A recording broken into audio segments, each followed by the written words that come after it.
uniquement.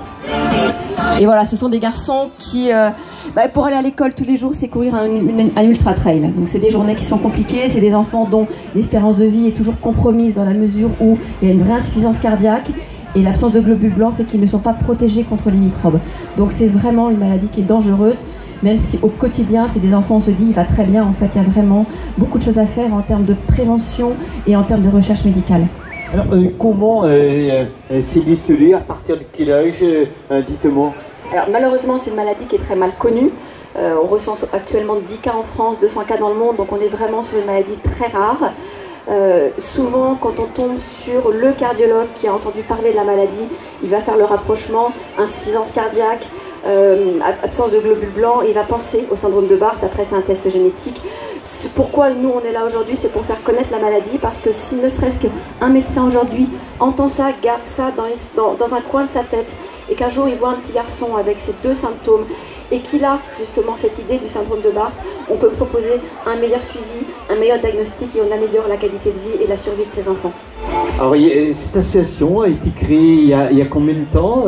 Elle est basée où? Comment ça se fait? Il y a une chaîne bien sûr de réseau qui vous permet bien sûr à travers vous donc d'être l'ambassadeur un petit peu dans toute la France. Alors on a créé l'association il y a 6 ans. Lorsque notre petit garçon a été diagnostiqué. On essaie de communiquer, on ne veut pas tendre la main pour communiquer, pour récolter des fonds. On communique surtout par la participation à des courses, comme aujourd'hui. On participe à pas mal de marathons, de demi-marathons, d'Ironman. Et après, voilà, chacun passe le mot à son partenaire d'entraînement. Et on arrive à avoir des belles équipes. Aujourd'hui, on devrait être 60 à courir avec le maillot Barth France sur le trail, que ce soit sur le 5 et sur le 10 km. Voilà, pour faire connaître la maladie, pour en parler, pour soutenir les enfants atteints, parce que c'est important qu'ils voient qu'il y a des gens qui se mobilisent pour eux, et puis pour collecter des fonds pour la recherche médicale. Alors, comment êtes-vous venu ici à rencontrer Pascal, tous les bénévoles? Il y a un lien d'amitié, il y a une chaîne qui se crée autour de ça? Paul est un ami très longue date du camping du Dauphin, qui a décidé de fêter ses 40 ans cette année au camping avec tous ses copains, et c'était l'occasion de se réunir tous ensemble et de courir pour Barth, donc c'est vraiment à son initiative. Paul et Sabrina, c'est ça? Bien vu. Voilà, ils sont là? Je sais que Paul est là, je ne sais pas si Sabrina est arrivée. Bon, on va leur demander de venir nous retrouver, et bien entendu, Paul, s'il nous entend, d'être ici aux côtés de Florence. Florence, originaire de la région, vous connaissez, vous venez de notre région, dites-moi. Je découvre avec le plus grand plaisir. Nous, on est parisiens, basés à Paris, Rafa est suivi à Paris, mais on a énormément de plaisir à découvrir, et j'ai hâte de me lancer sur la course pour voir l'arrière-pays. Le 5, le 10? Le 10. Une belle aventure. Vous avez fait quoi dernièrement? Le marathon de Paris? Moi j'ai couru le semi-marathon de Paris avec l'équipe Barth. J'ai fait le marathon il y a 2 ans, et on avait été plus de 80 en 2012 à courir le marathon de Paris sous les coureurs de l'association. Bon, là c'est un autre paysage qui vous attend, même si à Paris il y a la Tour Eiffel. Non, je crois que c'est vraiment magnifique, donc je suis ravie d'être là. Et je suis toujours très fière de porter les couleurs. C'est important pour nous de montrer à tous les petits garçons qui ont le syndrome de Barth, pour qui faire la course pour enfants aujourd'hui aurait été impossible. Nous, on est là pour eux et on court pour eux, et ça, c'est essentiel. Alors ça, c'est le petit logo Barth France, dites-moi. Tout tourne autour du cœur sur cette association. Donc on a le cœur au milieu, tout tourne autour, que ce soit l'absence de globules blancs, la fatigabilité, le déficit musculaire. Donc voilà, sachant que c'est un logo qui a été dessiné par la fondation américaine dont on dépend, qui s'appelle la Barth Syndrome Foundation, qui collecte jusqu'à $1 million par an pour financer la recherche médicale. Il y a vraiment des programmes de recherche qui sont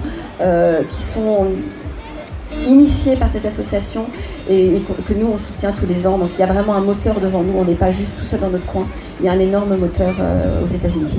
Il y a des enfants qui sont présents aujourd'hui atteints de cette maladie sur l'épreuve? Malheureusement non, j'ai voulu faire venir mon petit garçon, mais il fallait qu'il ait sa nutrition entéral, il fallait qu'il ait un peu de repos, donc il est resté au camping du Dauphin au calme.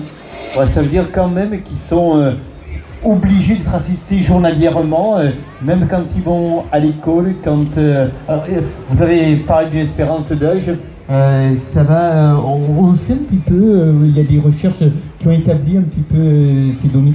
Alors c'est difficile d'avoir une idée d'espérance de vie, parce que il y a 30 ans, on n'avait pas des médicaments cardiaques tels que les bêta-bloquants, donc c'est vrai que c'est des enfants qui vivaient généralement 4-5 ans, pas plus. Maintenant, avec les progrès de la médecine, on espère vraiment que les choses vont se stabiliser. C'est pas une maladie dégénérative. Donc l'état que Raphaël a maintenant, il doit pouvoir le conserver. Mais il ne faut pas que son cœur, du jour au lendemain, se mette à décompenser, ce qui peut arriver sans prévenir. Et c'est pour ça qu'on a vraiment besoin d'avoir un suivi médical essentiel. Après, en termes de qualité de vie et de vie quotidienne, c'est des enfants qui peuvent avoir, dans le meilleur des cas, une vie quasiment normale. Ils ont généralement une AVS à l'école pour porter le cartable, pour tout ce qui est raison d'hygiène de base, parce qu'il faut vraiment faire très attention aux contaminations bactériennes. Pour l'alimentation, sur des enfants qui sont dits anorexiques, souvent nourris par bouton gastrique. Donc il y a voilà, ce genre de choses qui doivent être mis en place au quotidien pour assurer la sécurité des enfants finalement. Voilà, si j'ai bien compris, Raphaël, votre petit garçon, il a quel âge? Il a 8 ans. 8 ans, si en tous les cas il est au camping des dauphins, si vous êtes au camping des dauphins, on peut venir lui donner un petit clin d'œil? Avec plaisir, il est toujours super content de dire bonjour à tout le monde. Bon, vous lui avez pris un doudou, vous lui avez pris plein de choses qu'on a vu sur la ligne d'arrivée tout à l'heure? Non, ce qui est le plus important pour lui, c'est de voir des photos de l'équipe. Et il est toujours super content de voir qu'il y a une grosse équipe qui court avec le maillot. Ouais, vous aurez une grande équipe tout à l'heure. Tout le monde est sur le 5, sur le 10, pardon? Non, on a moitié-moitié, je crois. On a 25 personnes ou 30 personnes sur le 5 et 30 personnes sur le 10. Bon, on fait une photo avant le départ, promis, Florence. Hein? Ah, j'y compte bien. Avant, après, il vaut mieux avant? Avant, ça me paraît préférable.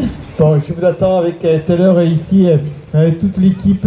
Vous aurez des t-shirts, dites-moi.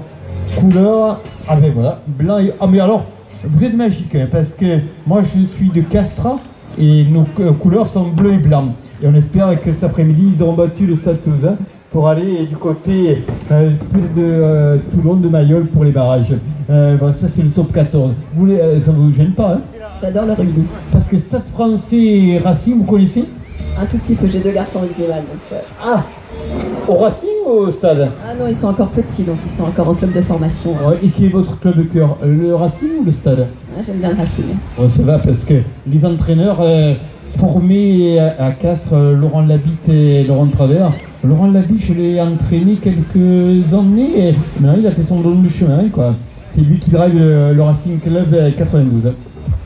Je suis pas aussi calé. Alors, si vous avez besoin que votre petit garçon donc, rencontre Laurent Labitte, je lui passerai un petit coup de fil pour qu'il vienne chez vous. On vous fera un très heureux petit garçon. Allez, je vous le promets, d'accord? Merci beaucoup. À tout à l'heure pour la photo d'équipe. Merci à vous. On peut